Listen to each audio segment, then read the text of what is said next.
studio. And gentlemen, I'd like us to focus on USAID's cutting or freezing funds to the Ministry of Health. First of all, does that come as a surprise? The people who are saying actually, where were they? It's taken them too much time to cut funds, to the Ministry of Health because of corruption. For me, it doesn't come up as a surprise because Kenyans have this tendency of, accept and move on. We see a serious mega corruption scandal. We are told investigations are on, accept and move on.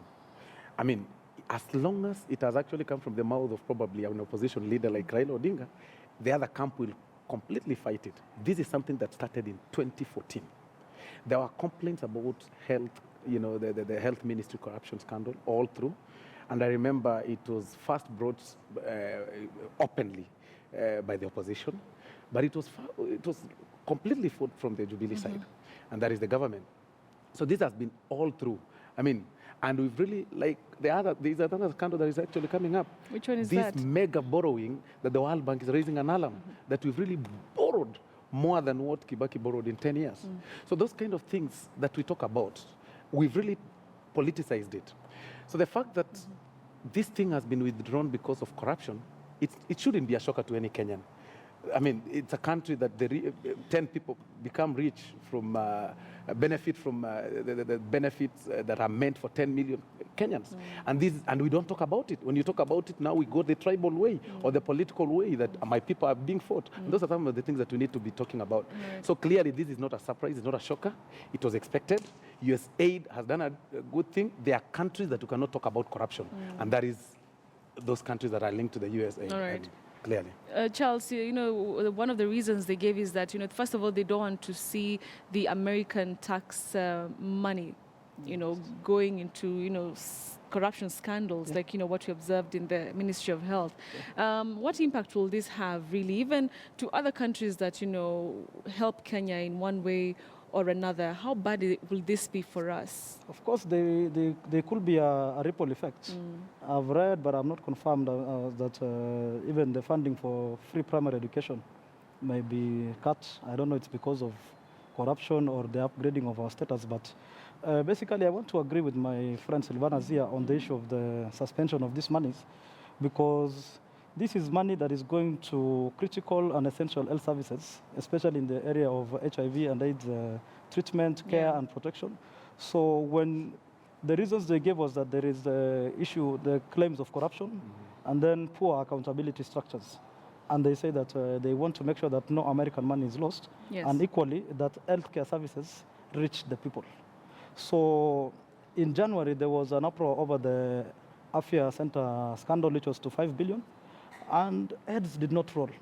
Kenyans were expecting probably that the PS Muraguru will face something bigger than being given a reshuffle. But he was reshuffled to Lance, and the CS is still there.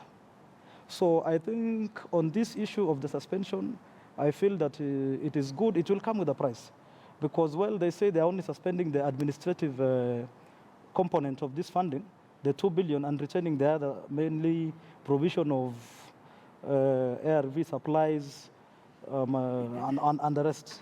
They are saying that they are retaining the essential part, but what they are not saying is that this is a chain. Who administers these essential medical supplies if it is not these people who are affected, who will now go without salaries?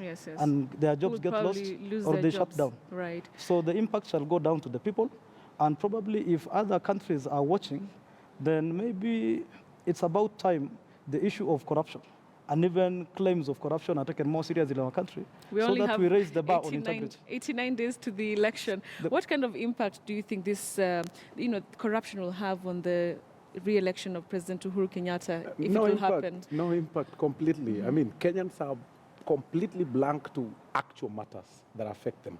Completely. I mean, you won't see any impact on the issue of maize. You won't see any impact on the issue of corruption. You won't see. This is not news. I mean, it hasn't even been given enough airtime. It's not even a political item. I mean, nobody even speaking about it. Silvana, what are you trying to say?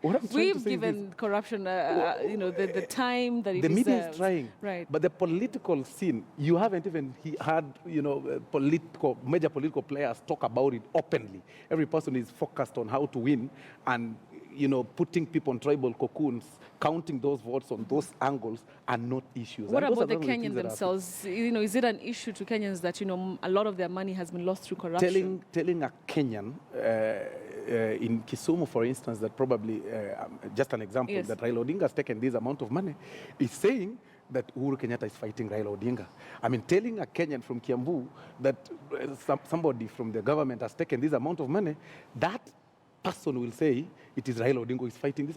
I mean, the reality is that our people do not know what is really affecting them.